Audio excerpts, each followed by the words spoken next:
अब तक की इस चैनल की सबसे अलग वीडियो होने वाला है। बहुत डीप लाइफ लेसन है, इसलिए वीडियो को पूरा फोकस से देखें। और साथ में एक डिस्क्लेमर है, अगर आप खुद को पसंद करते हो तभी ये वीडियो देखना, वरना मत देखो, कोई फायदा नहीं होगा।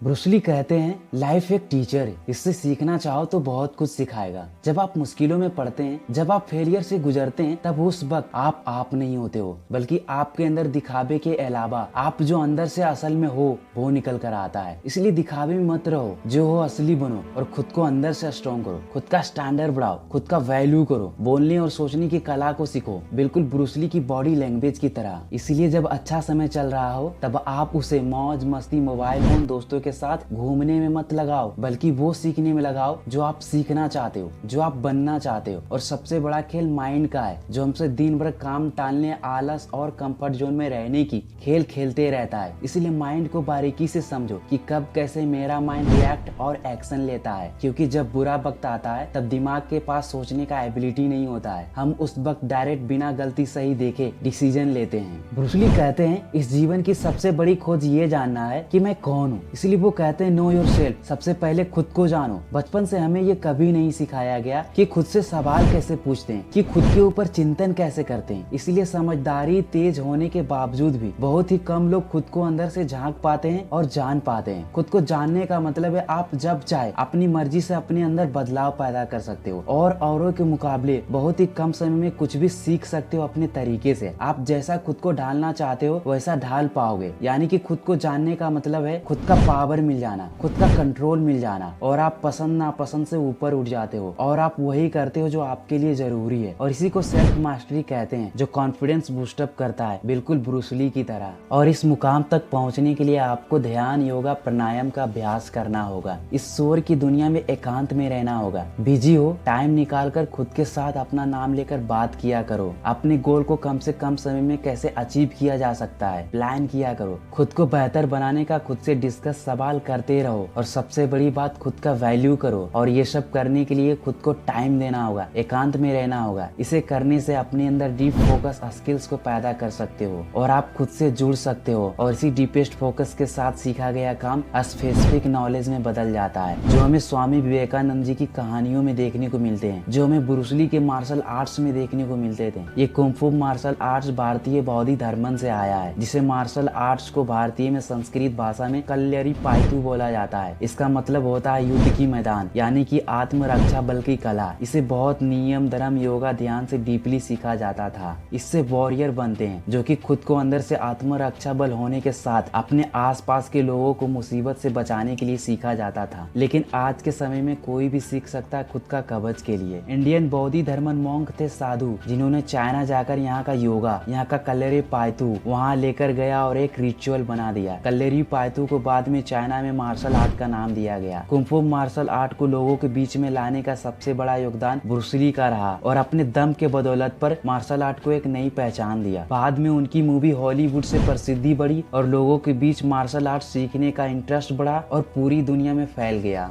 ब्रूस ली कहते हैं जैसे जैसे आपकी लाइफ में डिस्ट्रैक्शन कम होता जाएगा, वैसे वैसे आपकी लाइफ में पर्पस, मोटिवेशन बढ़ता जाएगा। इसलिए अभी मोटिवेशन ढूंढने से ज्यादा प्रैक्टिकल होगा कि अपनी दिन में से 50% डिस्ट्रैक्शन को कम कर दीजिए। खुद में सेल्फ अवेयरनेस लाइए कि आप क्या और क्यों करते हो। खुद का सेल्फ एजुकेटर बनिए। आपको फोकस रखना है कि आपको क्या नहीं करना है, तो बाकी जो काम बचेगा वो खुद का वैल्यू बढ़ाने वाला होगा, खुद का स्टैंडर्ड बढ़ाने वाला होगा। ब्रूस ली पानी का एग्जाम्पल हमारे लाइफ से बहुत सटीक देते हैं। वो कहते हैं पानी की तरह बहना सीख लो, अपना रास्ता खुद मोड़ना सीख लो। आप नदी के एक ही पानी को दोबारा नहीं छू सकते हो, क्योंकि वो हर पल बदलता ही रहता है। ऐसे ही आपकी समस्या बदलते रहते हैं, अस्थिर नहीं होते हैं, वो हमेशा बदलते रहते हैं। अगर आप उसके साथ बदलना नहीं सीखते हो तो वो समस्या आप पर हावी हो जाता है, बिल्कुल उस ठहरे हुए पानी की तरह, जो बाद में कीड़े मकोड़े के साथ मिट्टी में तब्दील हो जाता है। इसलिए खुद को बदलने का लगातार कोशिश करते रहो। अगर फेल होते हो तो निराश मत हो, क्योंकि फेल का मतलब ही फर्स्ट अटेम्प्ट इन लर्निंग होता है, पहली सीख होता है। जब कोई समस्या, मुश्किलें आता है तब उस समस्या के प्रति ग्रेटिट्यूड रखो, ब्रह्मांड को धन्यवाद करो और चेहरे पे मुस्कान रखने का कीमत समझो। मुस्कुराओ आओ और कहो यही प्रॉब्लम मुश्किलें मुझे समझदार, ताकतवर और निडर बना रहे हैं। अपनी विपरीत स्थिति में भी ऐसा सोच रखो। ऐसा करने से आपका मन हल्का होता है और आपके सारे आसान रास्ते खुल जाते हैं। बताओ उसे सेल्फ मास्टरी करने से कौन रोक सकता है? फिर तो सक्सेस बहुत छोटी सी बात है। जब आप खुद का कोई काम करते हो तो अपना स्टैंडर्ड बदलिए और वॉरियर माइंडसेट रखिए और कहिए मैं विक्टिम नहीं, मैं एक वॉरियर हूँ। मैं ये जिंदगी सिर्फ खुद का नहीं बदलना चाहता हूँ, बल्कि मेरे साथ मेरे परिवार, मेरे आसपास के लोग, उनका भी भलाई चाहता हूँ। इसीलिए मैं अपने काम को ईमानदारी, पूरी मेहनत और फोकस से करना पसंद करता हूँ। और आखिर में हमारा कोट है जो मैंने खुद बनाया है कि खुद को पसंद करो तभी खुद में बदलाव मिलेगा, और खुद का वैल्यू तभी बढ़ेगा जब आप खुद को और ज्यादा पसंद करोगे। क्योंकि जो खुद को पसंद करते हैं वही खुद का वैल्यू समझता है और खुद में बदलाव लाता है। मैं खुद को पसंद करने पर एक डेडिकेटेड वीडियो लाने वाला हूँ। कमेंट में अपना राय बताइए। अगर आपको यह वीडियो पसंद आया तो ट्रांसफॉर्म योरसेल्फ पे वीडियो देखिए। आम आदमी की तरह जीना बंद करो, आपके लिए बहुत काम की वीडियो है, तो आप जरूर देखिए। मैं आपके साथ हूँ, चंदन शेयर मोटिवेशन। जय हिंद, जय भारत।